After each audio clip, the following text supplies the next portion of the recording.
Welcome to Dil పసంద రుచులు. నా పేరు ఉమా. కొత్తగా మీరు నా ఛానల్ చూస్తున్నట్లయితే సబ్స్క్రైబ్ చేసుకోండి, పక్కనే ఉన్న బెల్ ఐకాన్ క్లిక్ చేయండి. అలాగే నా వీడియోని లైక్ చేయండి. చాలామంది పిల్లలు బీట్రూట్ తినటానికి ఇష్టపడరు. మరి అలాంటి పిల్లల కోసం ఇలాంటి హల్వా చేసి పెట్టండి, చాలా ఇష్టంగా తింటారు.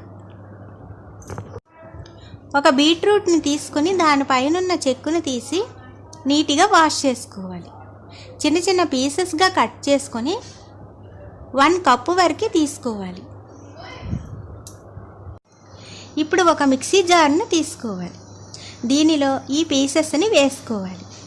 ఇలా వేసుకున్న తర్వాత 2 టేబుల్ స్పూన్ వాటర్ వేసుకోవాలి. ఇలా వేసుకొని కచ్చా పచ్చాగా గ్రైండ్ చేసుకోవాలి. ఇలా గ్రైండ్ చేసుకున్న తర్వాత మరొక 2 టేబుల్ స్పూన్ వాటర్ వేసుకోవాలి. ఇలా మెత్తగా గ్రైండ్ చేసుకున్న తర్వాత ఏ కప్పుతో పీసెస్ని తీసుకున్నామో అదే కప్పుతో అరకప్పు వాటర్ వేసుకోవాలి. ఇలా వేసుకున్న తర్వాత ఒక స్పూన్తో బాగా కలుపుకోవాలి. ఒక కళాయిని తీసుకోవాలి. మనం తయారు చేసుకున్న జ్యూస్ని కొంచెం కొంచెం ఈ విధముగా వేసుకుంటూ ఫిల్టర్ చేసుకోవాలి. ఇలా ఒక స్పూన్తో ప్రెస్ చేస్తూ ఫిల్టర్ చేసుకోవటం వలన పేస్ట్లో ఉన్న జ్యూస్ అంతా బయటికి వచ్చేస్తుంది.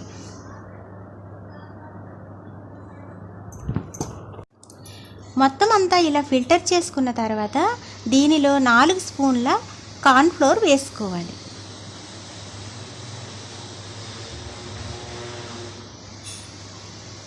ఇలా వేసుకున్న తర్వాత ఒక స్పాచిల్లతో నీట్గా కలుపుకోవాలి. ఇలా కలుపుకోవటం వలన ఎక్కడా ఉండలు లేకుండా ఉంటాయి.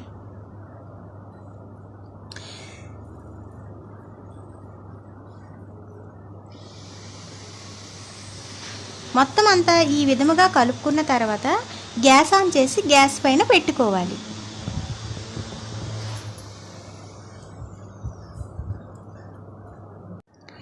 ఇప్పుడు గ్యాస్ ఆన్ చేసి గ్యాస్ పైన కళాయి పెట్టుకోవాలి.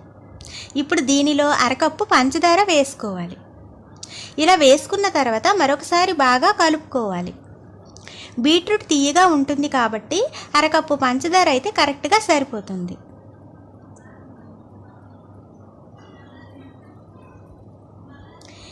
ఈ ప్రాసెస్ మొత్తం ఇలా కలుపుకుంటూ చేసుకోవాలి. ఎందుకంటే దీనిలో కార్న్ఫ్లోర్ వేసుకున్నాం కాబట్టి ఉండలు కట్టే ఛాన్స్ ఎక్కువగా ఉంటుంది. అందుకే కలుపుకుంటూ ఉండాలి. మంటని మీడియంలో పెట్టుకోవాలి. ఇలా సగం ఉడికిన తర్వాత దీనిలో 1 స్పూన్ గీ వేసుకోవాలి. ఇలా వేసుకున్న తర్వాత మరొకసారి బాగా కలుపుకోవాలి.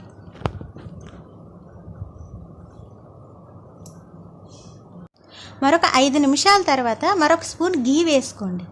ఇలా వేసుకొని మరొకసారి బాగా కలుపుకోవాలి. మరొక 5 నిమిషాల తర్వాత 1 టేబుల్ స్పూన్ టూటీ ఫ్రూటీ వేసుకోవాలి. ఇలా టూటీ ఫ్రూటీ వేసుకోవటం వలన హల్వా చాలా టేస్టీగా వస్తుంది.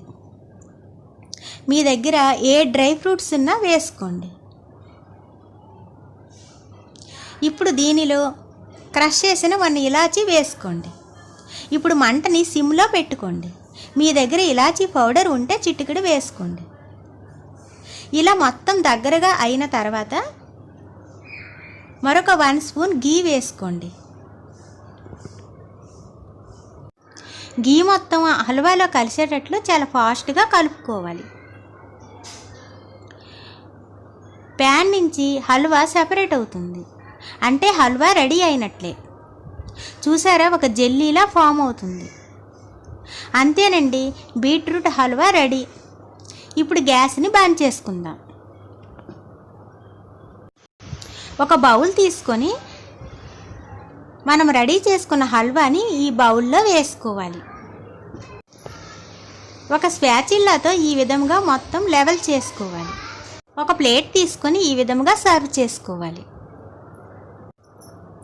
ఒక బాదం పప్పును తీసుకొని మజ్జిగ కట్ చేసుకొని వీటిని ఈ విధముగా డెకరేట్ చేసుకోవాలి. చూడటానికి ఎంత అందంగా కనిపిస్తే తినేటప్పుడు అంత ఇష్టంగా తింటాం. చూడండి ఎంత స్మూత్గా వచ్చిందో. నా వీడియో చూసిన తర్వాత మీరు కూడా మీ పిల్లల కోసం ఒకసారి ఇలా ట్రై చేసి చూడండి.